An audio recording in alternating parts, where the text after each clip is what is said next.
Hello, everybody. We did it at the same time. Jinx. Jinx time. This is a great start. Indeed. So, welcome back to our Culinary History podcast. We've not done it in a couple weeks due to certain problems, but we are back and ready to go with some interesting information on this past weekend in culinary history. That's the way I'm going to do it from here on, I think. It's the past weekend, so we don't have too many days thrown together. We actually have some really interesting information and whatnot for all of you guys today.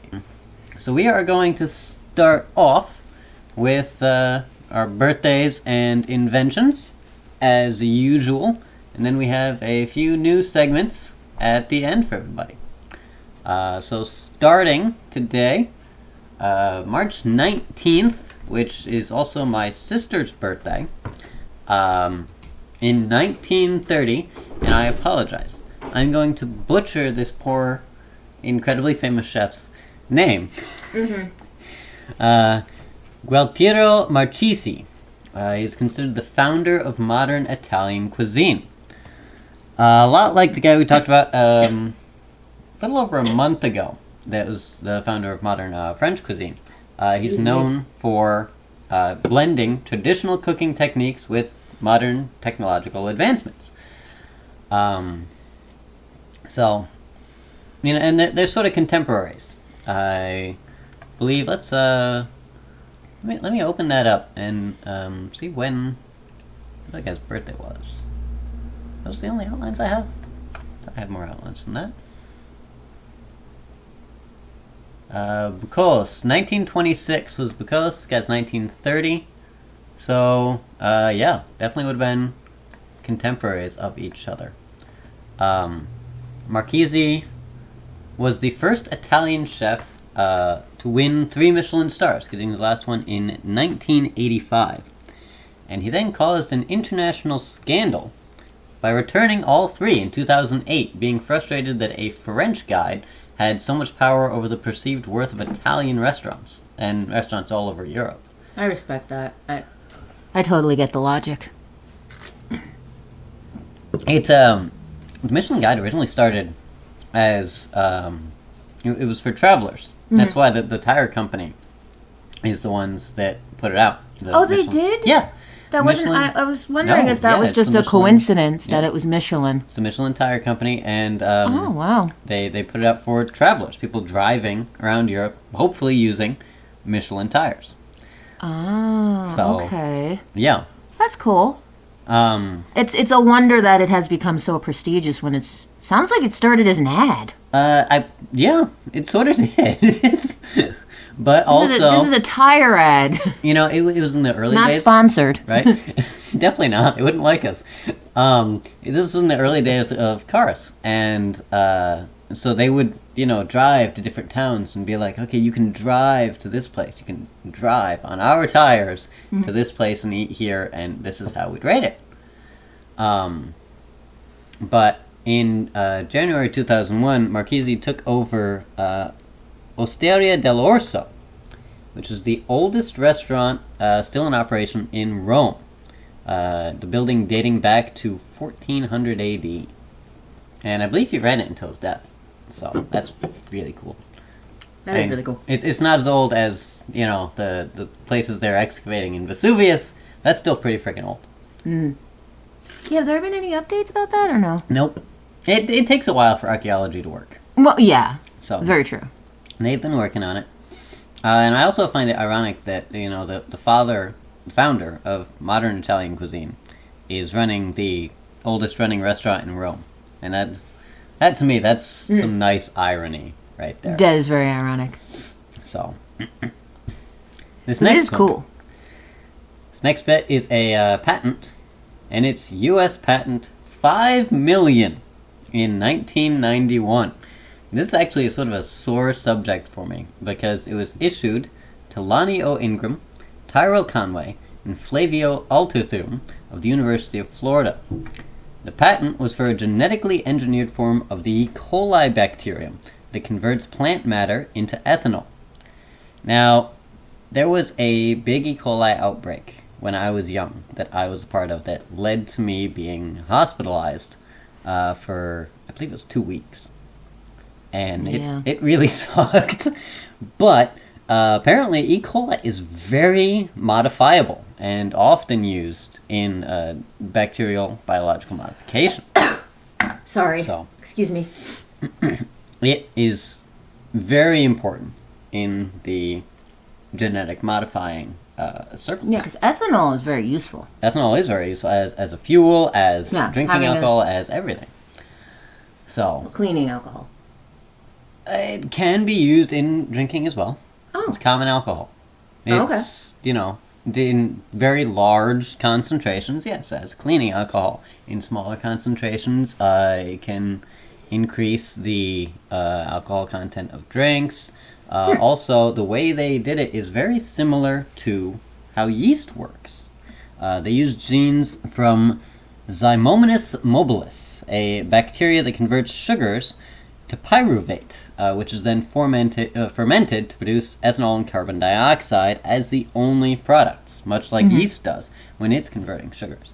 In fact, it might convert them into pyruvate in itself as well. That I could not find much information on. But yeah, it produces ethanol and carbon dioxide just like yeast.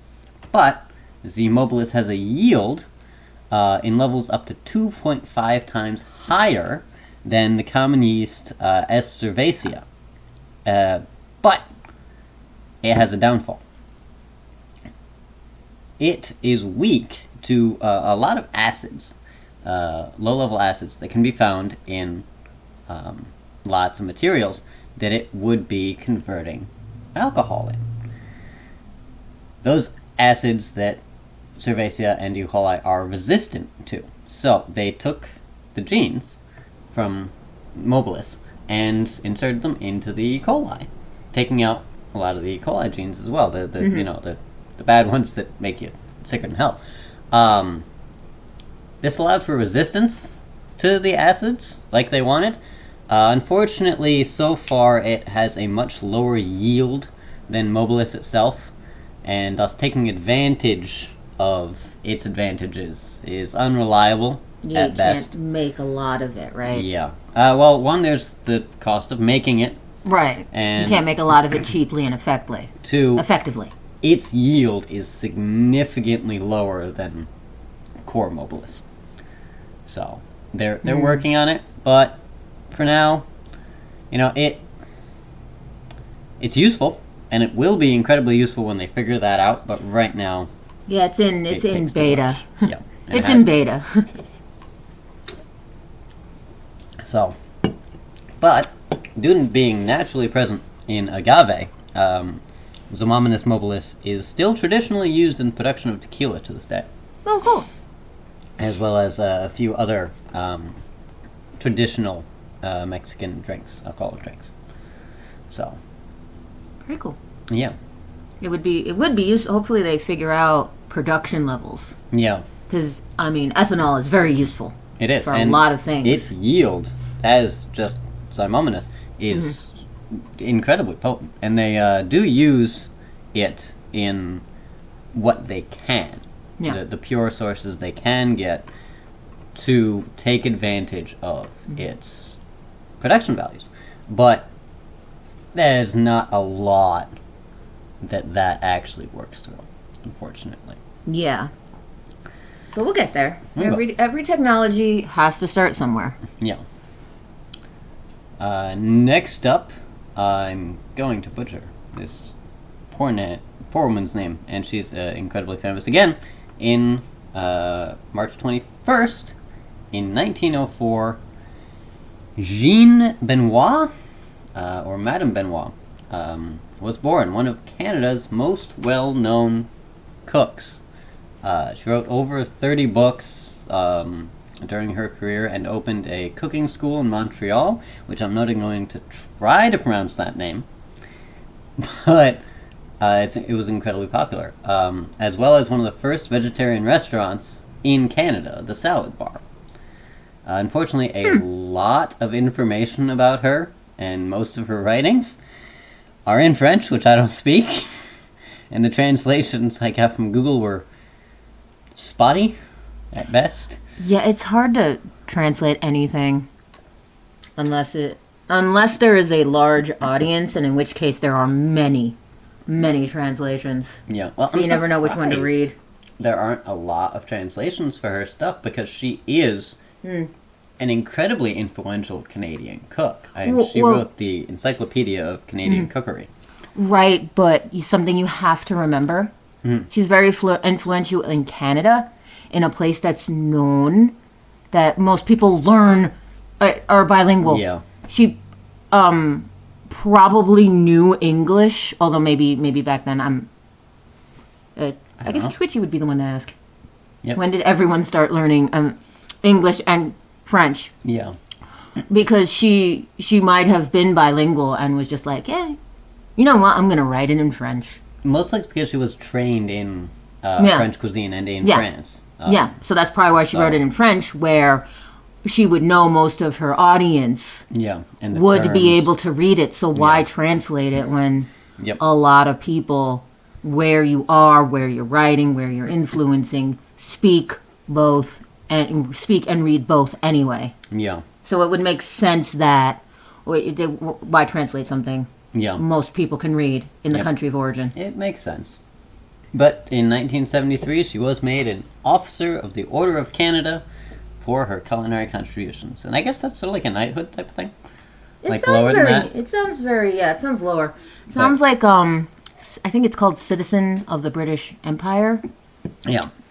Where you're like, this is an important person that we'd like to it's just below knighthood. That's why I believe all of the Beatles got it. Maybe don't quote me on that because I'm not American? sure of the name. Right, an American. But I know all of the Beatles got just below knighthood. And then obviously Sir Paul McCartney was knighted later. Yeah.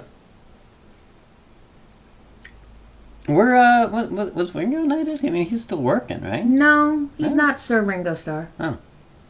I don't believe he was knighted. He's not Sir. Okay. And obviously, his real name is Richard Starkey, but I don't believe he is Sir Richard Starkey. I don't think so. I was thinking maybe because he's had the longest, continuing career out of them. I personally don't see why not, but I'm not in charge of knighthoods. Yeah. So I would think if Sir Paul McCartney earned it, then yes, Richard Starkey, having a very similar career, yes, but maybe there was some charity work in the background that I'm unaware of. Yeah. And it's not just the music. Yeah, that's highly possible. So moving on to 1910, happy birthday, Giulio Gallo, the co-founder of E&J Gallo Winery, with his brother Ernest in 1933. Is the largest family-owned winery in the U.S. and the lead exporter of California wines. During Prohibition, the brothers grew and sold grapes to the eastern states, where apparently home winemaking was perfectly allowed, as long as you just, shared it among your family. Oh yeah, if you didn't sell it. Yeah, as long as you didn't sell it, you were fine. And they opened their winery in the fall of 1933 after Prohibition was repealed. They had the grape fields from their father's estate. And so I was unable to find information on whether he originally had it as a winery before Prohibition or not, or if he just happened to have grape fields or what. But if he converted his business. Yeah. Because I mean, even during Prohibition, you could still eat grapes. Yeah, and grapes are delicious. And wasn't it Prohibition that wasn't New York the largest grower of hops? Yes, it was before Prohibition, yep. And that's why we have so many different wild strains. Yep. There's people that find strains of hops in their backyard about a mile from here.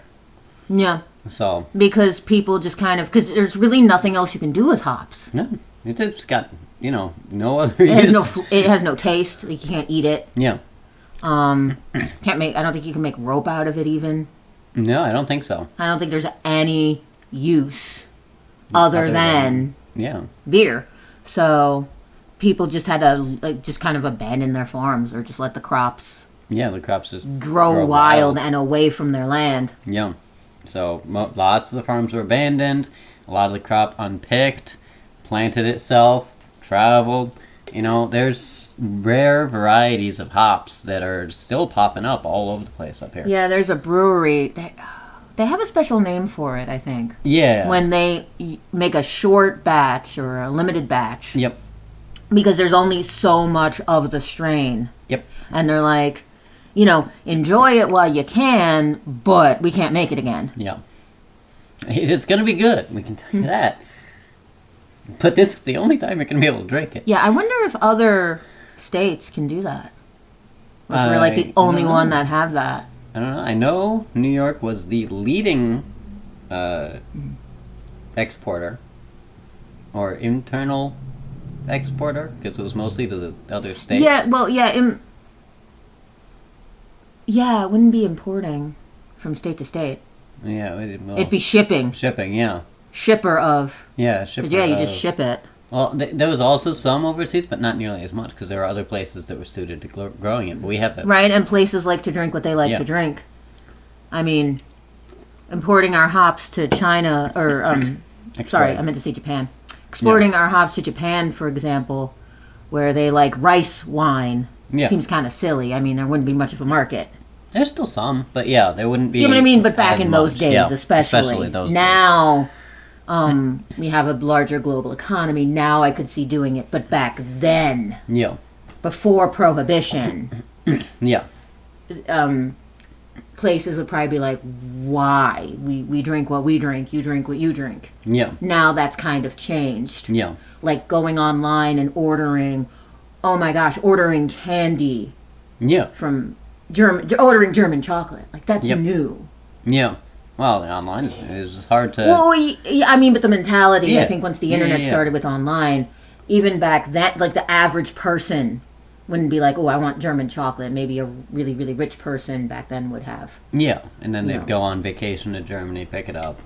Yeah. So the idea of just normal people and there being just a market of this is on the shelf or this is online and you can buy. Obviously, online is new, but just the idea of... Yeah. Cause I have a friend, she only eats candy from England and Ireland. Yeah. She doesn't eat American candy. She doesn't bother with it anymore. Yeah. I mean, a lot of it is mass-produced crap, but there's some Well, I know, but it's just the idea. Yeah. Like, she only drinks iron brew. Yeah. For soda. And it's just the idea that she gets to say that. Yeah. And I only drink iron brew. I don't drink Coca-Cola anymore. Mm-hmm. Sorry, Coca-Cola. So she's a candy hipster. Huh? So she's a candy hipster. You basically. Yeah. So, back on E&J, they started up in the fall of 1933, their winery, and they were competing against much more powerful wineries that were, starting back up, having been wineries before Prohibition, and maybe even having barrels and barrels of wine stored that they could immediately start selling. Mm-hmm. Because there was no laws against storing alcohol. It was just against selling it. And it only gets better with age. Yeah, and in fact, the Gallows applied for a permit to have a storage area for wines they could make during Prohibition, but they were denied due to not having an active winery, and that's why they incorporated together. Mm-hmm. But the paperwork didn't end up finishing going through until after Prohibition had been repealed. Right. Yeah, Prohibition was weird. It was. I don't know why they... The laws were all over the place. Well, it was all over the place because it seems very sudden. Mm-hmm. What? I've heard about Prohibition in history, right? But what was the igniting incident, the spark? Like, why? Prohibition. Why? Because it's just like, even the history books are just like, this is when Prohibition started. They weren't like, oh, and, there was a slew of alcohol poisonings, so they started Prohibition. Like, there was no inciting incident. No, there were a few religious-based protests. But other than that, not a whole heck of a lot. And... there wasn't this uptick in, I don't want to insult anyone, but there was no, uptick in alcoholism or anything. If there had been, it probably would have been accredited to the war that just ended. But, yeah, but I still, they don't... That's what I'm saying. It's just so weird to me. Yeah. There's no reason Yeah. that I can see. Oh yeah, alcohol's illegal because it was such a big industry. Yeah. And it hurt restaurants. I mean, it hurt the people who own these businesses. It hurt farmers. It just hurt and you can't tax it anymore. So like, where was this good for anyone? And then everyone just drank anyway. I mean, you watch any movie from the period, they all had flasks. Yeah. I need to find a way to incorporate Prohibition into my Brewmancer series once I finally start writing that again. Okay, so they started with very little money. 6,000 of the day, which is about 11,000 today's standards from what I read. And they were competing against these more powerful wineries that were starting back up. And they wound up running their one tractor constantly on split 12-hour shifts between each other. And they wound up producing 177,000 gallons of wine in their first year of production. You can collect grapes with a tractor? Yeah. You collect most crops with a tractor. Aren't they? I mean, okay, I know this is in a video game, but like in video games, usually they're on trellises. Do they not grow grapes on trellises in real life? They are, but they are specially formulated trellises and specially formulated tractors that allow for the picking. Oh. Oh, so it's not just a standard tractor? I don't believe so, Because I feel like a standard tractor that you see collecting wheat, for example, would destroy the trellises that you'd want to keep. You'd think maybe they remove the trellises first. I don't know anything about... Or maybe the trellises are disposable? Maybe. But that would cost a lot, you'd think. Well, no, not if they're very breakable, super cheap.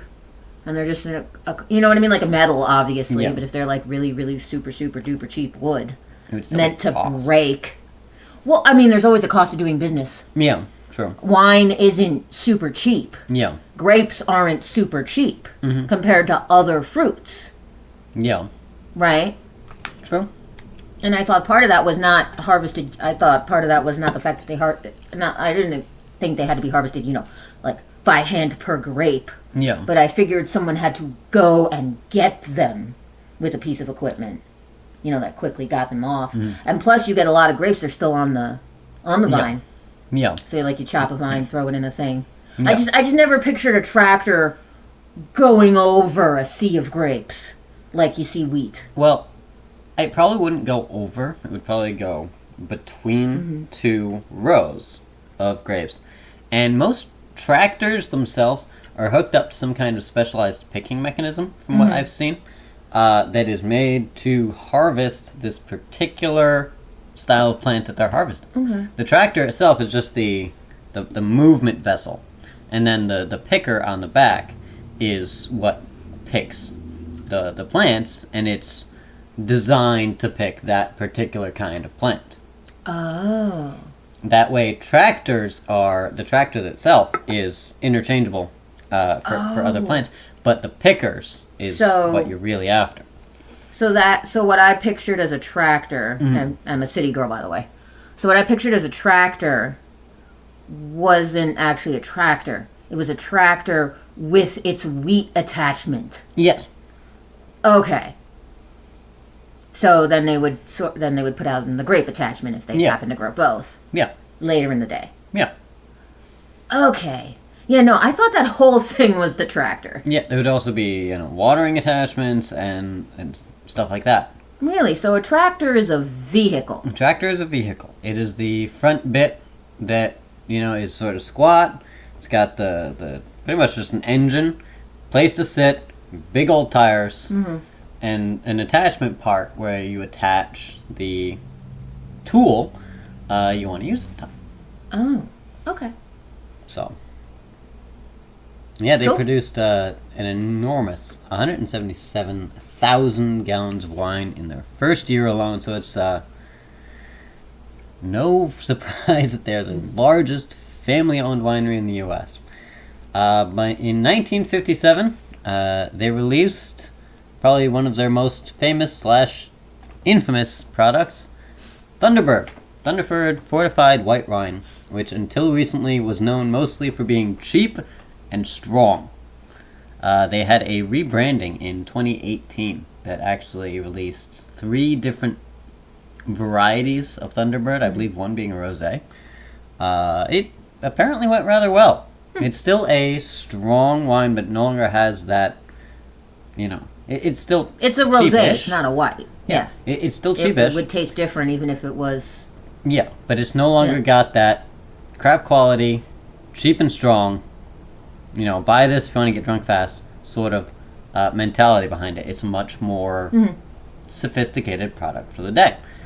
But they also own some brands you might have heard of called Barefoot, Carlo Rossi, which we have at work, Andre Sparkling Wines, and a ton, like an absolute ton of other brands they produce. When I was doing this research, there was 4 rows of just listing these names, these things they produce. Maybe 10, 12 things per row. Oh, wow. It was immense. They produce so much. I mean, in this small list, I've only really heard of Barefoot. So I'm guessing those other 2 brands are more for restaurants. Carlo Rossi we carry at work. I've never seen that in a liquor store that I remember. Andre is the brand of the sparkling grape juice as well, I believe. Is it? Yeah. It's Okay. it's a sparkling wine. I see it all the time at stores. I see all these in liquor stores. But they have a ton of brands that I was not going to try and write down all of them because I would run out of breath not even a third of the way down the list. Yeah, it It's sounds like they make a immense. lot. Which is great. Yeah. Which is great for them. So, if you buy an American, a California wine, I believe they produce 20% Wow. of California's wines. That's a lot. Yeah, that is I mean, California is known for a amazing. lot of wineries. And they vow to be family owned as long as they can. It's still the Gallo family owning this place. Which is awesome. So, That's awesome. yeah, that's not You don't something see that often. anymore. Yeah. So, congrats and happy birthday to Julio Gallo. Okay, moving on to the 22nd. This one's a bit more controversial, at least for me. I don't particularly like diet plans, but Sidney Craig, co-founder of the Jenny Craig chain of diet centers and the Diet Craze, was born 1932 on March 22nd. He co-founded the Jenny Craig chain with his wife in 1985 in Melbourne, Australia. The program combines individual services with a frozen meal plan that is shipped directly to clients. I don't know much about them beyond that. I've heard of it. I want to say their turkey bacon is pretty good. I want to say I've had their turkey bacon. But they sold it, it was just the container. Like, it wasn't part of. Like, they also came out with a line of foods that were just in the aisle. Okay.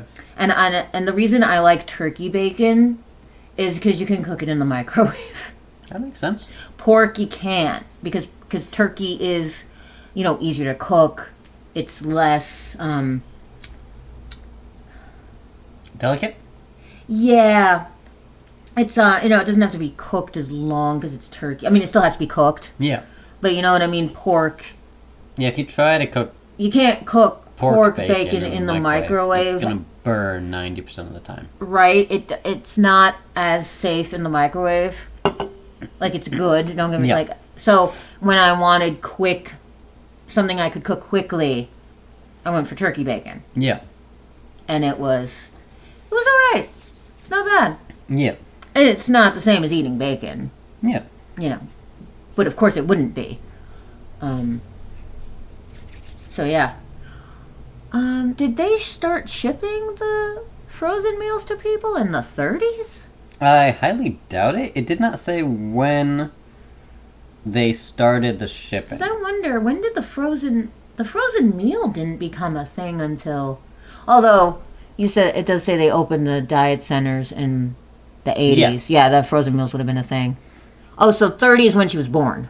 Yeah. Oh, not when they founded it. Craig was born. I misread the... Yeah. Sorry. That's my mistake. Yeah, the husband... She was born in the 30s. She didn't start shipping meals that quick. He was born in the 30s. I don't know about her. Most likely, due to them being married. But Sidney Craig is the husband of Jenny Craig. Yeah, I thought the company was founded in the 30s. I misread it. That's my fault. No, yeah, definitely there were frozen meals in the 80s. I think that's when frozen meals started. Was the 80s. Most likely. Didn't we do a bit about... Because when were microwaves frozen meals? I think we did. A couple weeks back, one of the earlier podcasts, I believe there was a bit about frozen meals. Microwaves, I believe, was the 80s, because we were talking about... Because that's really when the frozen meal took off. Because you cook them in the microwave. Weren't we talking about Bacos and using the microwave, and that was in the 80s? I think so, yeah. Because I know now there are frozen foods that are more... Well, I don't know if they're better or more involved. Yeah. Now we have frozen meals that go in the oven and frozen food that goes in the oven. Yeah. Because we have perfected some of it. Yeah. But when it first started, you got a frozen TV dinner. The whole point was you threw it in the microwave. Yeah. You wouldn't get, when it first started, a frozen food that was, I don't know, enough chicken to last for a while, like fried chicken to last for a while. Yeah. So you'd cook it to eat that night. Mm-hmm. We've realized there's also value in that, but when it first started, the whole point was quick, easy microwave. Yeah. And honestly, probably that was a lot of what was happening with frozen vegetables, too. Yeah. So... Yeah. Yeah, I don't know much about these guys, but they probably jumped in quick on the frozen food it sounds like plan. They did. Because... Well, because it's... You only get what's in the box. Mm-hmm. What's in the dinner. And diets are about portion, or at least their logic on a diet to lose weight is about portion control. Yeah. So you can have fried chicken or lasagna... Yeah. The amount we give you. Yeah. And it is easy to look at the box. Mm-hmm. You know, how many calories, what is a serving. It is what it... Did he? I have no idea. Just a sec, folks. We are going to have to edit out so many cat-related periods of silence. Yeah, sorry about that. Throw the video in. Okay. He knocked his water over. He did. We gave him fresh. Nope, this water's not good enough for me. Knock over. And it was fresh. It was fresh. So, also the sun being moved. Yeah. Which is somehow our fault. He's being a brat. The sun moved. It's our fault, clearly. Moving onward to one of the most influential American cooks of the modern age, born on March 23rd, today, 1857, Fanny Farmer. Fanny Farmer was a Boston cook and incredibly prolific cookbook writer, who, despite a crippling stroke at the age of 16 that left her unable to walk for years, she eventually went to the Boston Cooking School after having turned her mother's home into a boarding house known for the quality of meals it served while she was house-ridden. Pretty much, she took up cooking as a way to relieve her boredom when she was completely house-ridden for years after a stroke. She came from a family of people that really valued education. So, marry yourself! So they really valued education, so they were expecting her, to go off to college. But then she suffered her stroke and was house-ridden for years. So... When she was no longer house-ridden, she was able to walk, though with a pronounced limp that followed her for the rest of her life. She went to the Boston Cooking School at the suggestion of a family friend, where she quickly became one of the school's top students and was kept on as an assistant to the director until rising to the position of principal herself in 1891. That's awesome. In 1896, she wrote the Boston Cooking School Cookbook, where she introduced the concept of standardized measuring spoons and cups. The cup, quarter cup, half cup we see in the kitchen today, and the teaspoon, tablespoon, all that, that's her. She also... Which is very useful for cooking. Incredibly really useful. Before that, cookbooks often had terms like a pat of butter the size of a pea, or stuff like that. You know, that's not standardized. She is seen as the mother of standardization and level measurements that really allowed for precise baking. A pat of butter the size of a pea is a real sentence you've seen in a cookbook? Yes. Wow. They're very antiquated cookbooks. But yeah, it wasn't until 1896 that she introduced this concept, as well as making sure to ensure level measurements. Where, you know, you got this... Yeah. She figured out, because I know there's a difference, pat versus, because especially in baking. Hey, no, don't, that's the power button. Oh gosh darn it. He jumped right onto a computer, right on the power button, but he didn't press it.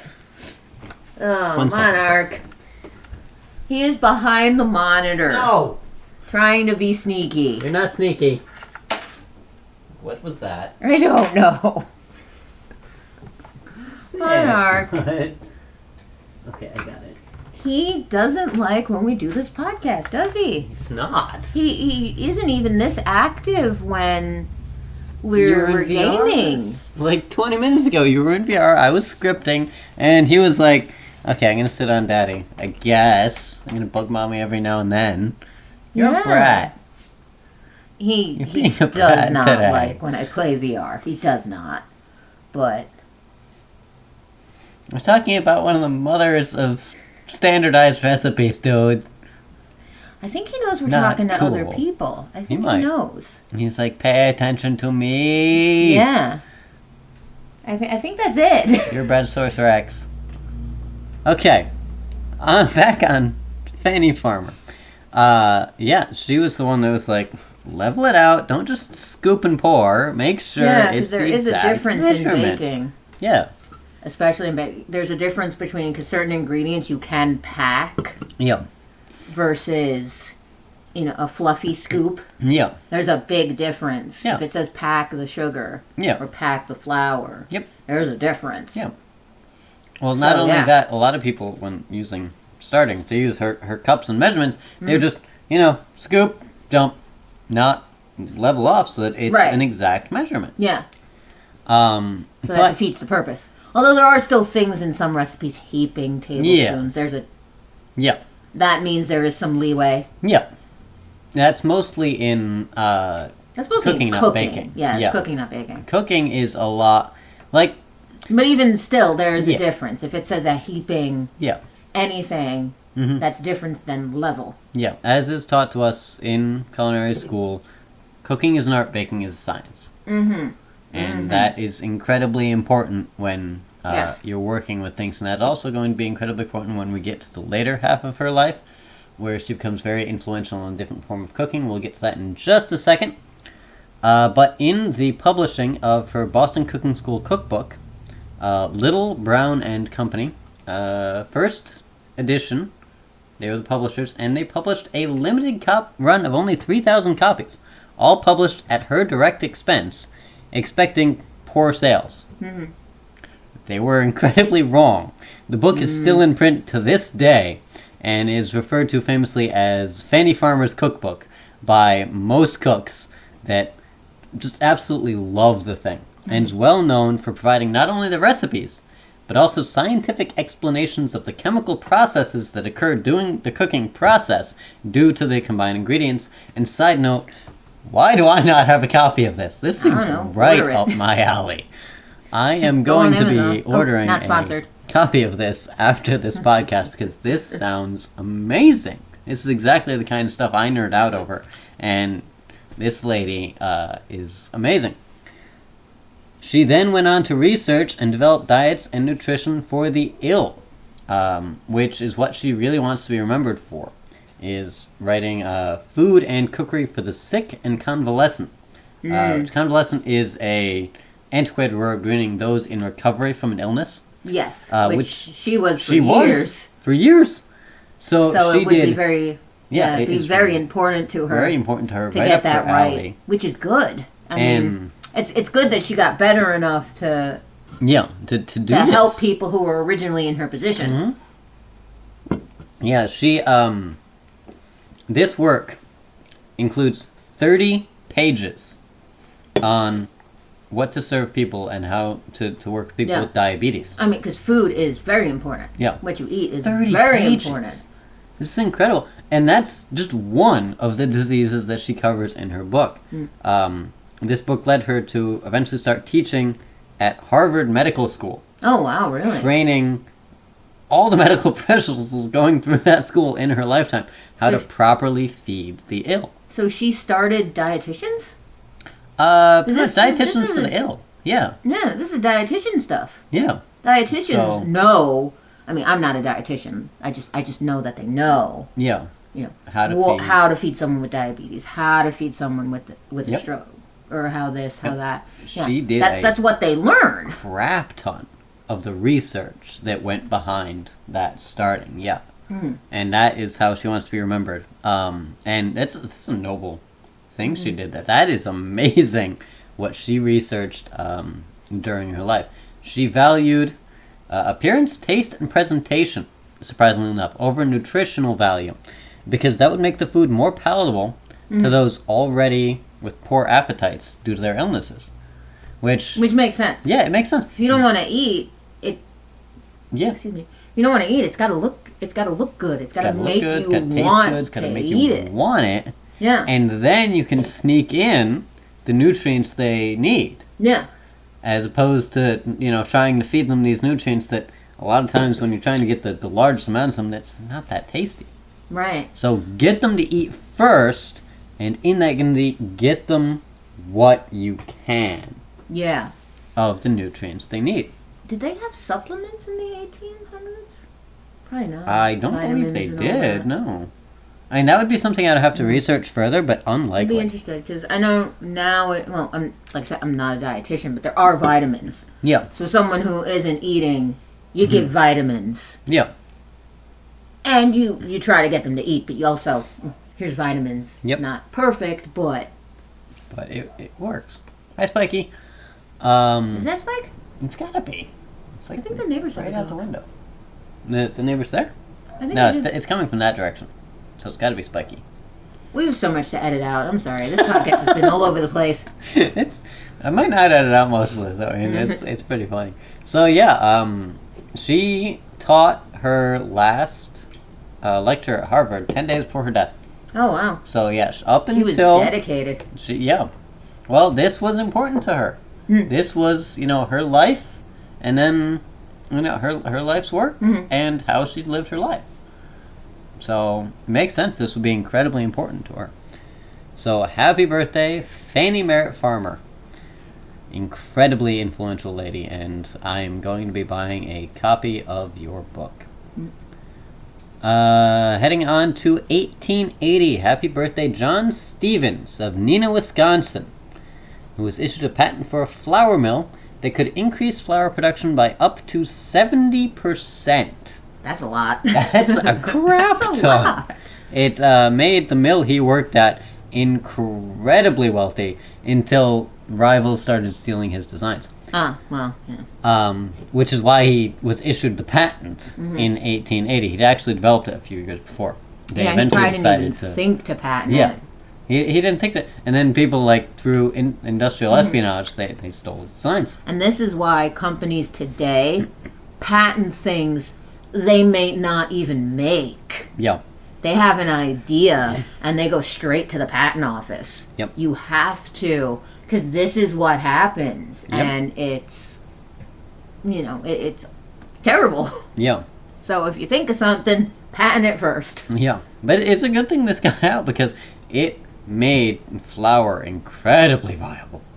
So prior to the invention of his roller mill, flour was still stone crushed, mostly with stones imported from France, and it was considered more of an art than a science, how you treated your stone every day, how you made it work. Oh, wow. And No wonder you could increase the production by 70% overnight. Yeah. If that's the... And I'm not saying there's nothing wrong with artisan logic, but artisan logic, and there's a reason, we pay more for artisan goods, and artisan goods are, it's usually one person or a local business is artisan.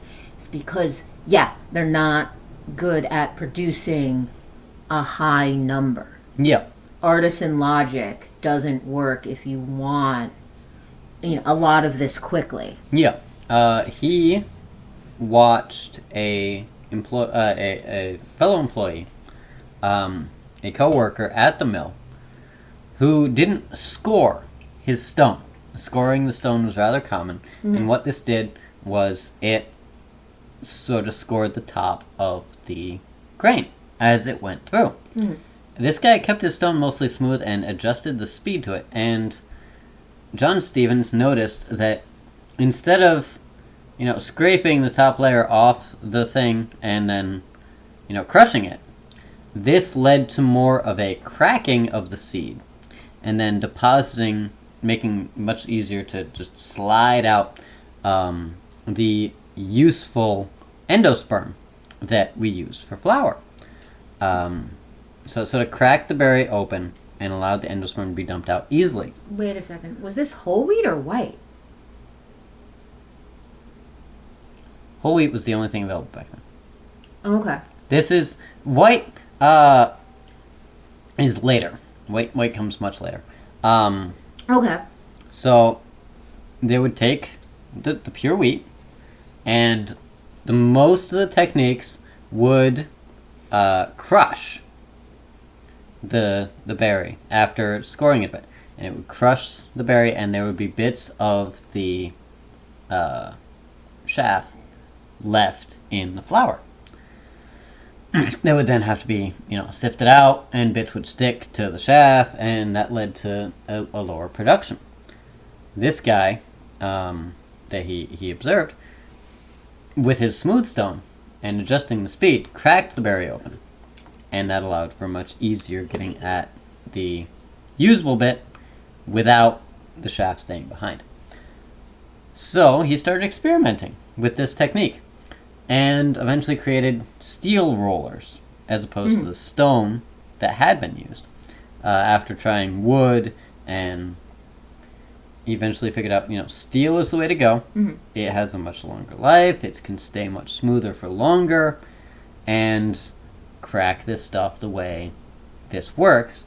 And he was able to increase the yield of the mill from 200 barrels a day to 500, with the same amount of water-based power being used, as well as increasing the yield per bushel of raw wheat due to less stuff being left on the shaft. Oh, interesting. So, when was I hope I'm not going off on a tangent. I don't mean to, but when was white invented? I thought whole wheat and white had existed separately for longer. I guess I'm just mistaken. Because white is just more processed. So couldn't you run it through again and get... That's what I always thought, even with older technologies, that you just ran it through again and you got white. But I guess I'm just wrong. Sort of. There's some bleaching to do with it. I thought you meant just the commercial enhanced white stuff we get today. But no. Well, obviously what we get today is more processed and they add back in nutrients. However, I thought the idea of having a flour that was less processed and more processed so it turns white the more you process it, obviously they bleach it today, that obviously started later, but I thought the idea of there being a different white versus a wheat was older. Yeah, it is actually. Doing some quick research here. Yeah, it was mostly a matter of sifting. So this process, from what I'm reading here, made getting white flour a hell of a lot easier. Because more of that endosperm you wanted, which is then bleached, was available, not tied to not... Yeah, attached to the shop. Because at least nowadays, what makes it different between white and wheat, Mm-hmm. and you can even get unbleached white. Yeah. You totally can. That's why I figured white was older. Mm-hmm. Is that I thought you just ran it through again because more of the coating is off, and because if you get down to the basic berry, that is white. Yeah. So if you ran wheat flour through again, and this is what even today organic stores do, because I've gotten it unbleached white. Mm-hmm. There's still a little bit of the kernel in there. Yeah. It's not as noticed. Sometimes you can see flecks, sometimes you can. It depends on the batch. Mm-hmm. Because that is very nutritious, which is why whole wheat does have more nutrients in it. Yeah. Versus white, they're taking out, like any. I compare it to fruit, but it's not a fruit. But like a fruit that's been peeled. Yeah. If you peel a grape, for example, the fiber is in the skin. Yeah. So it's better to eat a whole grape. I mean, if you want a peeled grape, that's okay. Yeah. But, so it's like that. It's like peeling a grape. So it has less fiber. It has less nutrients. That's why they add in nutrients now. Yeah. I mean, I don't know when that started, but certainly not in the 1800s. Yeah. But yeah, was he trying to make... so I think my question is still valid. Was he trying to make whole wheat or white? Probably both. His process applies to both, but it does make white flour easier. Because all you would have done in his day was run it through again. So you'd have some barrels over there of wheat that had been processed once and white that had been processed multiple. One of the things that white flour has different than wheat flour is white flour contains no wheat germ oil, and thus does not become rancid as quick. So it could be transported much further. Yeah. So, that's interesting. I did not either. I might have to do some further research into the maybe we need a flour episode. Flour. Yeah, I've been thinking about occasionally doing episodes on a particular kind of food. Currently, don't have enough information on enough to do an hour long, although we've already run past our hour. Stuff, although half of that was you. Where are you? Oh no, where's the cat? Couch. Okay. There he is. Yeah, so probably John Stevens was probably just trying to increase the yield of his mill and increase the yield of flour they could get out to people. So wheat flour? Would have been both, probably. It would have been both. Mills generally tend to, deal in both, and it's on the later end that generally the white versus wheat is finalized. Well, yeah, I know bleaching it was definitely more recent than the 1800s. Yeah. But I thought white flour and wheat flour were older than... Because, production change. Like, he invented something, so someone else invents something, and then you change the processes. Yeah. Due to that really quick bit of research I did while we were talking, white flour was available as far back as ancient Egypt, just incredibly difficult to do and reserved for royalty. Okay. Yeah, and it wasn't until the 1870s that the first French white rolls were presented. So, and what was his name? Governor, where was it? There was a U.S. governor in attendance at the time. Governor of Minnesota. Minnesota, isn't that where this guy's from? No, that's Wisconsin. Okay.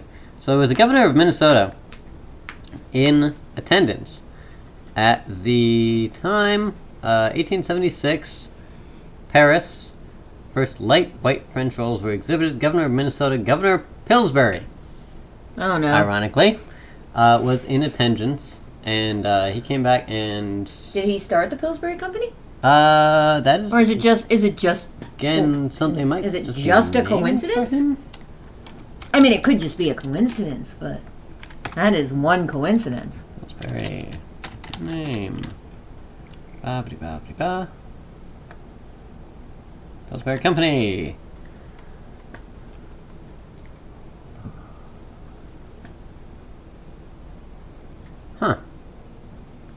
Pillsbury Company was founded in 1869 by Charles Alfred Pillsbury, known as Uncle John S. Pillsbury. Second in the United States to use steel rollers for processing grain. So I wonder if they paid for the patent or if they found it. They might have. I don't know. I hope they paid. I would hope so. Doesn't say anything about them being related to the governor. Well, it's got two. Is that two L's? Yes. Did the other name two have L's. one? Which, I mean... Nope. Two L's. Two, okay. Spelled the same. That's either a coincidence This bit of research I might have researched might be apocryphal. Or he saw it and talked to them.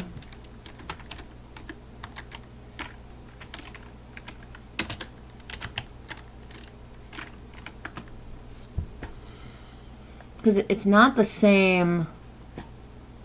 It's not the same person who founded the company. No. He didn't, stop. He didn't, retire from governorship. Governorship? Yeah, no. Is that the right word? I think so. He didn't retire from being governor and then found a company. Yeah, it doesn't say anything about Albert E. Pillsbury. Huh. Being related to that Pillsbury family. Oh, I guess it's just an interesting coincidence. 1876. He was governor in 1880. Yeah. Interesting. I guess it was a more a more common name than you would have thought. I guess so. Huh. It's hard to even think of Pillsbury as a name. Yeah. Because we know it so much as the brand. And that's a brand. That's not a name. That's not a person. Yeah. I mean, it is, but you know what I mean. Apparently it was completely separate. Huh. Governor Pillsbury, Big on White Flour and Pillsbury Bread Company. Completely separate, as far as we can tell from a quick bit of research. Maybe we'll do a bit more research on that. And if we ever do a flour recipe... flour episode. Episode. Thank you, dear.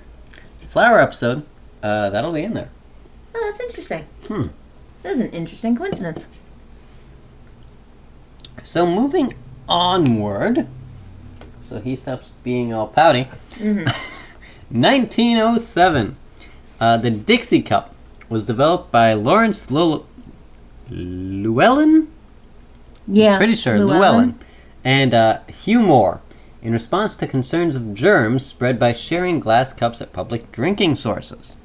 Which, makes sense, Why were they sharing glasses at public drinking sources? Is my question. Because everyone did it back in those days. That was just how you got your water. You just had a cup. What? That's the 1900. I mean, were there just cups at drinking fountains, or there weren't really drinking fountains back then? When were? There sort of were. Like, there were fountains, and it's like, here's a cup. So Lawrence and Hugh developed paper cups that could be disposed, along with an ice-cooled water vending machine. And it quickly became standard equipment on trains. Huh. Where... Sounds a lot like they invented the modern drinking fountain. I guess. There's, they seem to have. Huh. I just wonder what a drinking fountain... I mean, I guess it must have looked completely different than what we have today. It must have. Because why would you need a cup? I guess the water didn't shoot up, it shot down? It would be like a sink. Okay. So you would just have a sink and a cup next to it and be like, here you go, everyone. Pretty much, yeah. Or an actual fountain. The pressurized drinking fountains we think of that are in schools and whatnot these days, definitely not in 1907. No. That takes... Yeah, so I would have thought they just didn't have one. Or wouldn't they? They still need a way to get people water on long trips, and bottled water wasn't really a thing back then. Well, I guess. They would have you'd go thirsty. No. I didn't think they'd have one with a communal cup. Like, I've never seen a model that'd be like, yep, makes sense they'd have a communal cup. You know what I mean? Like, I've never seen a picture of one. You know, a Do tank. you see what I'm trying to say? I get what you're saying. But it would just be a tank of water and a couple cups. Glass cups. And that makes sense, like the office water cooler model. I mean, you hadn't invented paper cups yet, so you just leave a cup there. Yeah. It would be, you know, maybe washed, but in I mean, what was it we were saying? It wasn't until the 1980s that, you know, that procedures for washing your hands really went out. Yeah. And in the 1920s, surgeons were still the only ones washing their hands. So why would you wash your cups? Oh, true. Yeah, I didn't think of the water cooler, like the office water cooler model of drinking dispense unit. Yeah. At first. Yep. So yeah, they pretty much that model would make sense. Although, yeah, I guess a bucket of water. Yeah. A giant bottle of water. Yep, a water tank and a way to dispense it. That's what they invented. Okay. It was ice cooled. Well, no, that's what they invented. So what was before? Before that, it was just sort of a tank of water and a sink type of thing. Okay. And it was a glass, and it would probably usually be lukewarm.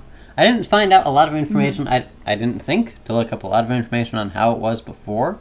Yeah, sorry, that's what interests me now. That's what I'm curious about now, personally.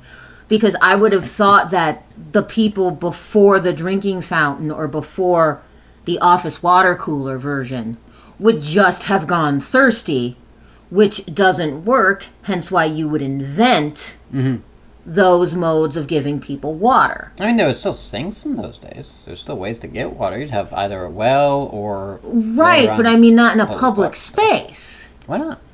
You can hook up, well water to a public space. How do you think taverns worked? They needed the water. You're right, but I mean... I don't know. I just, before drinking fountains were invented, wouldn't have thought, here is the public sink and cup. Like, I've never heard of that. Now I'm curious. Now I want to look that up and figure that out. Public fountains, and I'm guessing they would use, those decorative, usually these days, public fountains for drinking water in, large areas, because it would be where you'd get your water. And then there would just be a communal cup there. A few cups, probably 4 or 5. I'm curious. Now I want to look that up because now I'm curious. What did the drinking fountain look like when you needed a communal glass cup? Now I'm curious. Yeah. It also mentioned dippers in the source. Oh, so, yeah. a metal, bloop, and just sippity sip sip. So it wouldn't have to be glass. It could be, metal. It could just be, you dump it out, scoop it out and take a sip and you're good. And, washing wasn't really a thing. Yeah, but like I said, I just thought before the modern, and I guess I'm just wrong, before the modern drinking fountain, you would just be thirsty. No, people don't like being thirsty. It sucks. Well, yeah, but I mean, there's only so much technology. Yeah. Until, that's why they invented the drinking fountain when they did. The cup. Here's a cup. That's why they invented drinking. Being thirsty sucks. We can carry around this vessel where water is stored, So, yeah, they developed a Dixie cup. It was originally called the Health Cup.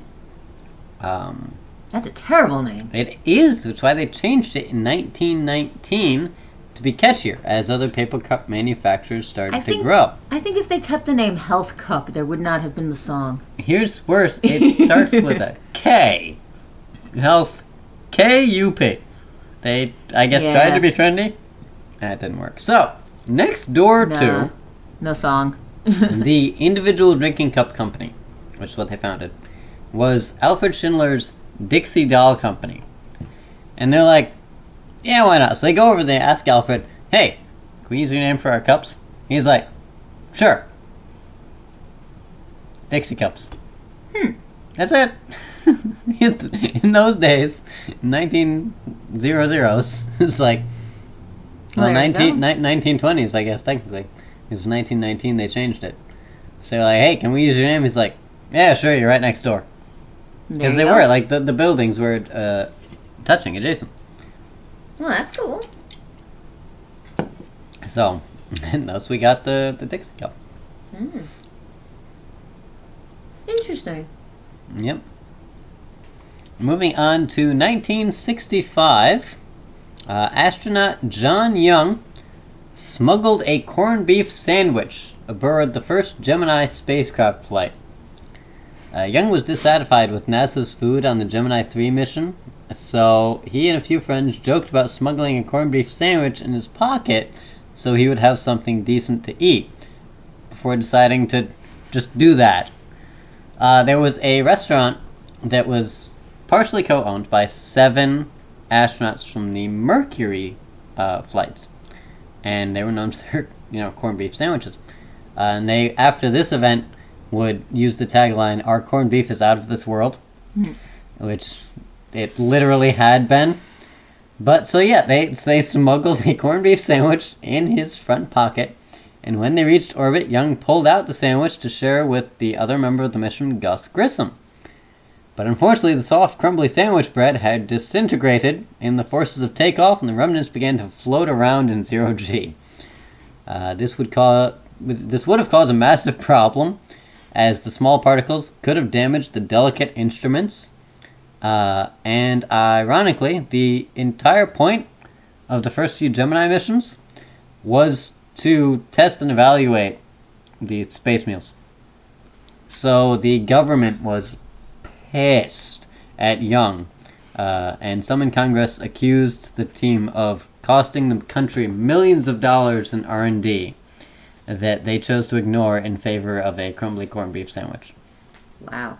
Just wow. So. And what museum is it in? There is now a sandwich. One of these sandwiches is now like framed, Yep. In resin in a museum. Where is this museum? Because of this incident, they went and they got obviously a different one. Yep. And put it on display as like the only corned beef sandwich that's been in space. That is, that was irresponsible. It doesn't say exactly where the museum is. Oh, that's weird. It's you think just they would? This corned beef sandwich preserved in resin. Mm-hmm. It probably travels around different museums. It might. The image credit is Raymond K. Cunningham. Yeah. So.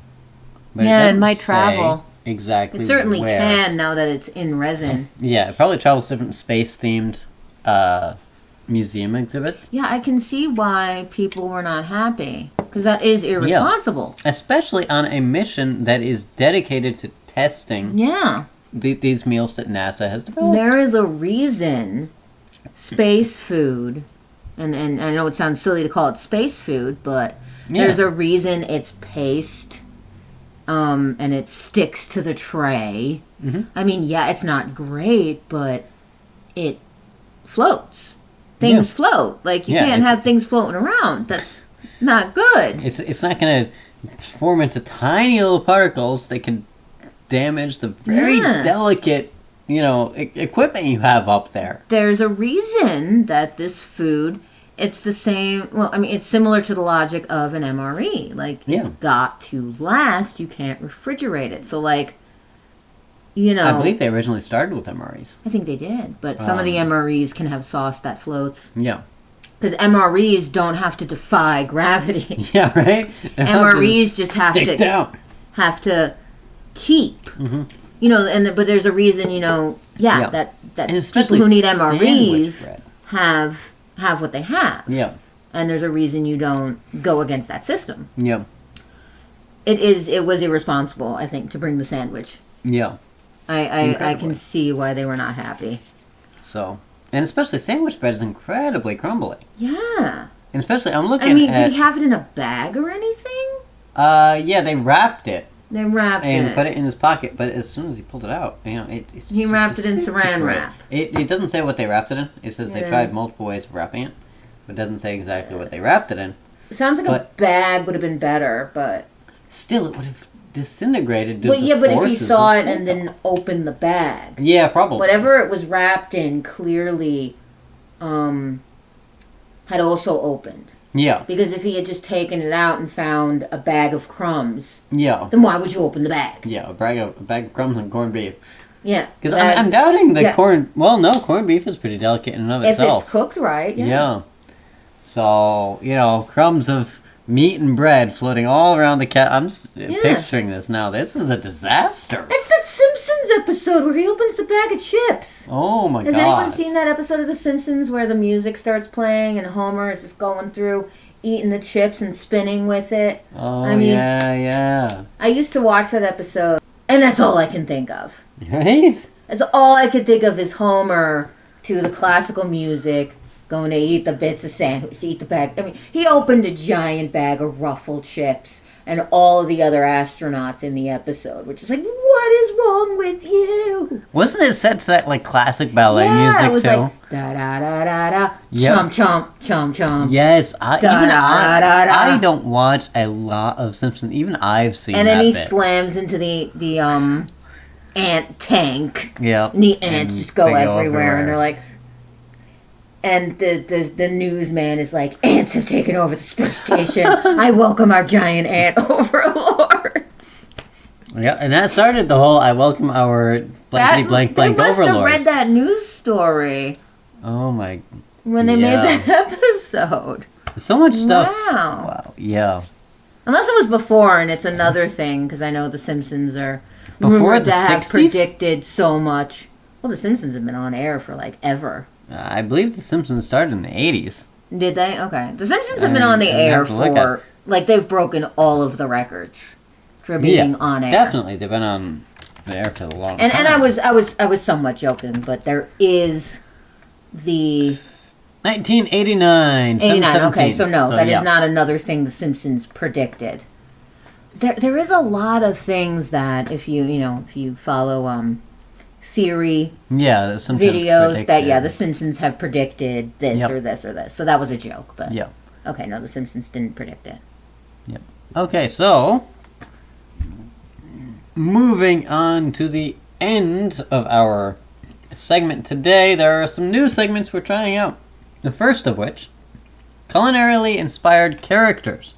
And today, due to all the bread talk, we have Peter Millark from the Hunger Games. Oh, yeah, Which- he was a baker. He was a baker, but not only that, apparently, bread was, and other foods, but mostly bread, was heavily symbolic in the books and the movies. Mm-hmm. And the first movie was released today, March 23rd, in 2012. So, today, Peter Millark, you are our culinary-inspired character. But yeah, it deals... The series apparently deals heavily with food and food symbolism. Yep. I never really read them. Yep. I didn't really get into them due I to read the whole it absolutely does. child murder Because thing. that's the whole point. It's based on bread and circuses Yes. from the Roman days. Which apparently, the name of the country, Pan Am, is Latin for bread. Yeah. Yeah, they use the term bread and circuses somewhere in the book. It's not subtle, and it doesn't need to be. Yeah. See, that's one of the things I didn't like 'Cause they knew about it the was source for- was it wasn't subtle. No, I mean, it was still good, though. I mean, okay, I read it. It is a young adult fiction. Yeah. And reading it as old as I was, maybe I read it through a lens of, I understand she was technically writing this for people younger than me, Yeah. who wouldn't have already heard the term, who maybe hadn't already heard the term. Mm-hmm. So she gave them the term that she was basing it off of. She wasn't beating you over the head with it. Okay. She was like, in context, let me not be over your heads, because it's a young adult book. Yeah. It is a young adult book. Maybe they haven't heard this term, so it was in context, Mm-hmm. and it was kind of like while reading it, it was kind of like, oh yeah, how did I was kind of like, oh, duh, I should have known as an adult. I should have gotten that. And Well, it I was mean, how bread many and people circuses. know the Latin word for bread is the name of the country? Well, no, That's, but no, thank you for teaching me that. That I didn't know, that Pan Am is Latin for bread. I didn't know that. But by the time she had actually used the term Yeah. bread and circuses, it was like, oh no, duh, I should have realized. as an adult. As a kid, or as a young adult, Yeah. You might have needed to learn the term. She taught it to you. Yeah. She didn't beat you over the head with it. She taught you. At least that's how I felt reading it. That makes sense. So yeah, credit where credit is due. The author it was good. I thought it was well written. It taught you. And I think it was interesting her explanation of how she came up with the books, that she was scrolling through, just through her channels one day, because, it was written and the author is obviously a little older. You'd scroll through your TV channels. Yeah. On one channel is reality TV, on the next channel is the news, and that stark contrast kind of sparked the idea in her head. It's interesting. Yeah. See, I could not get past the first book. It was just too young adulty for me. And my mother and sister read a lot of young adult books back in those days. The Twilight series, I don't even know the name of the series, where they have special powers and they're fighting demons or something. There's a lot of young adult novels from the early 2000s that are like that. So, good luck in the chat if you can try and figure out what books I'm talking about. But my mother and sister read a lot of those and tried to get the rest of the family into them. And I couldn't get into this one. It was like, oh, here's a bunch of kids killing themselves. Each other, not themselves. And I wasn't into it. And the fact that there is so much culinary symbolism in there might actually make me go back and take a second look at these books. There is a lot. There's the party scene. I believe it was, I'm trying to remember, but I believe it was after the main characters had won their Hunger Games. Yeah. Where there was so much food, they were shocked. And, I guess trigger warning. This is a very Roman thing to do, would be to make yourself do a certain activity so you would be less full all of a sudden. And that's in the books. Because it was a very Roman thing to do, because Romans didn't understand the damage that was doing. So sorry, trigger warning. So that's in the book. Okay, I might not go back to those. But it was very Roman. I mean, the books were very Roman. The society was kind of Roman dystopia. Yeah, If Roman had gone dystopia. That particularly gets to me. I hate that. Yeah. That's why I said trigger warning. Trigger warning to anyone with an eating disorder. I should have covered my ears. Trigger warning to anyone with an eating disorder. And I'm trying to be politely vague. One of the things that really got to me... Go ahead. I was just going to say, the people who lived in District 1, the main district that all of this was done for. Although, wait, no, that might not have been District 1. I'm sorry, it's been a while since I've read the books. But the main city that every other district was in service to. I'm not sure if that was District 1. I'd have to look that back up. I think it was the capital? The capital, thank you. The capital. The citizens of the capital didn't think anything of it. Yep. Like the Romans didn't. Despite the fact that the outerlying territories are starving. Exactly. Yep. And again, I'm not sure, I know that's not really related to cooking as far as a food metaphor, but it's just a sign of how uneven everything was. Yeah, this podcast meant more to be about food in general, not just cooking. So, I know I focus more on the cooking aspect of it due to my personal experience in the field, but, it applies to food in general. I mean, the people in the position of power having enough that they can do that, whereas the people in the outerlying territories are starving. That actually our main characters were shocked at how much food could be in one room. Shocked. I liked, this is pretty much the only thing I remember from the stories that I really liked, was Peter was a baker's son, right? And they would ship cakes and whatnot to the capitals. And he used his skills in cake frosting, and he applied them to camouflage. And in that way, he hid out for most of the games. Yeah, and didn't really have to kill anybody. That I found is interesting, using his culinary given skills to survive these. And that is... that's an obscure skill. It really is, and incredibly interesting. It was incredibly interesting. I was very impressed that the author threw in, well, didn't exactly throw it in, built, this camouflage skill, because every contestant was honing their skills. Yeah. Including the baker, painting himself colors. Right? Like, yes. Wasn't there I'm this here for it. This big is awesome. old scene in his, tryout bit? They had a tryout bit where the main lead lady, she, shot an apple out of somebody's mouth. No, she shot the apple out of the pig's mouth. That was their dinner. Oh, okay. The judge's dinner. But because the judges were watching. Because it's like American Idol. Because they were, bored with her. And she's like, oh, I really got to impress them. They her. were bored with everyone. They didn't care. They don't care. That's part of the problem. But I think it was mentioned later on that they didn't even know his test had started because he'd hit himself so well until he popped out. Something like that. It was written into a later book that there was a shield there now because she had shot at them. Yeah, that makes sense. And so in a later book, they had put up a shield there. Because no one had shot at them before, so they didn't put up a window, they didn't put up a shield, they didn't put up nothing. That's how she got the, and all she did was hit the apple in the giant boar's mouth that they were eating. Yeah. So, they didn't think, oh, we got to stop the games, oh, we have to get her. Yeah. It just got their attention. Mm-hmm. And that's literally all she did, so the games continued that time. Yeah. But yeah, next time there was a shield there. That makes sense. When she was in the games again. Yeah. So, and sorry, not trying to go on a tangent about the books, but I thought that was we're talking interesting. About the books. But that isn't food related.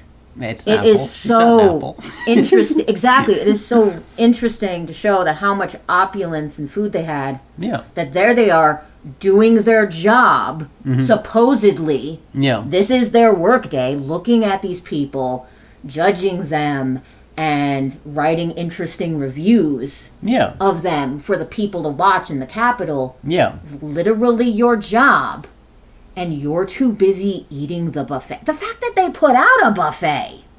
Well, what was it? 2 people from each district. There were 12 districts. That's 24 kids you gotta watch do shit, and kids are annoying.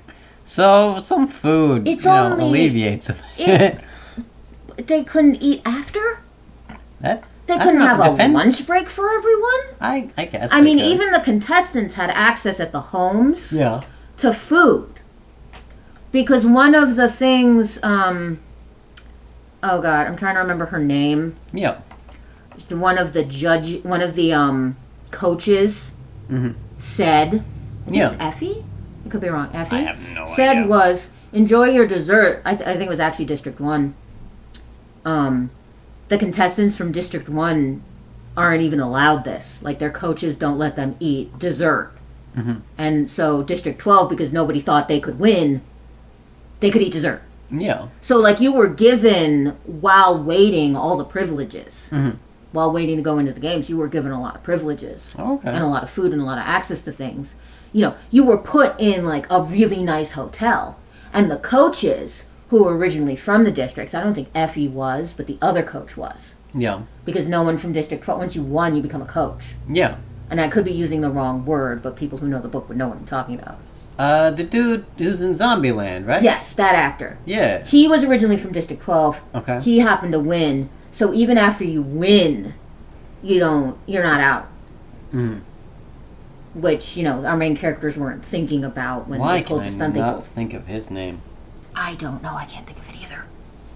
And I'm not even sure I'm using the right term from the books. It's been so long since I've read it. But yeah, once you become a winner, you're still part of the circus. Yeah. You coach the next contestants. Wasn't the next book about, bringing back all the winners? Right, which had never happened before, which they only did because our main characters had pulled such a stunt of creating 2 winners. Yeah, Woody Harrelson. I had to look it up. Woody Harrelson. Because they had created such a stunt. Okay, makes sense. So they were like, the winners can't be immune anymore. Yeah. Because these winners caused such a stunt that forced us to make 2 winners. Yeah. This isn't how the game goes.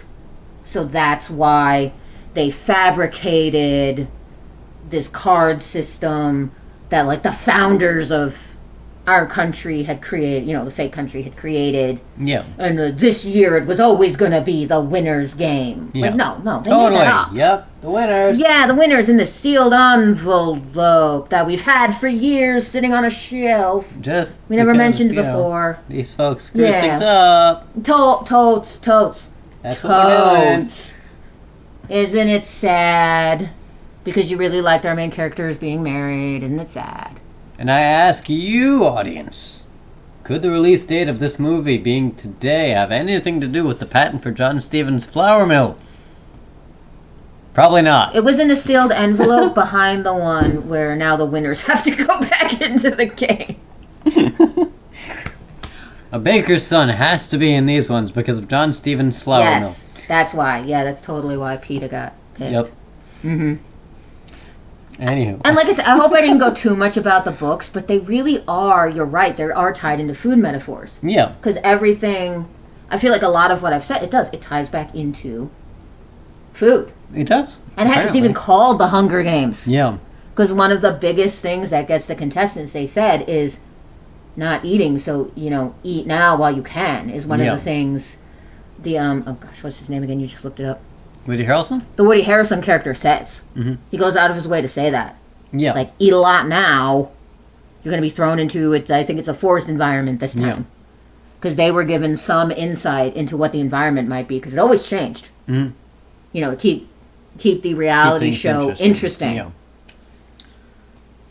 So we move on to the song of the day. The song of the day written today in 1923 by Frank Silver and Irving Cohen. One of the most popular songs of the 1920s was Yes, We Have No Bananas. And looking at our viewers, currently we have no bananas. So, Yes, We Have No Bananas, written today, 1923. It took two people to write Yes, We Have No Bananas. Apparently. It was one of the most popular songs of the 20s. Oh. Really? Yeah. I didn't know that. That's what it says. It's the most popular song of the 20s? Not the most popular, but one of. I just figured it kind of existed. I didn't think it was, top of the charts. I would like to think Mr. Sandman was in there too, but I believe that was the 30s. I think that was the 30s, yeah. Curse you! Songs being released in different years.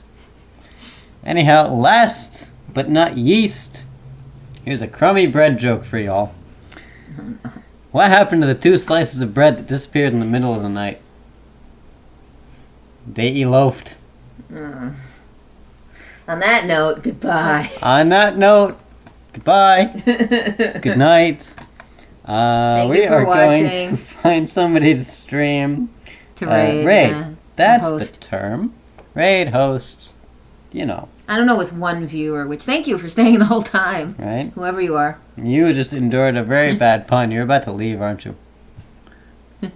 So, we are going to raid into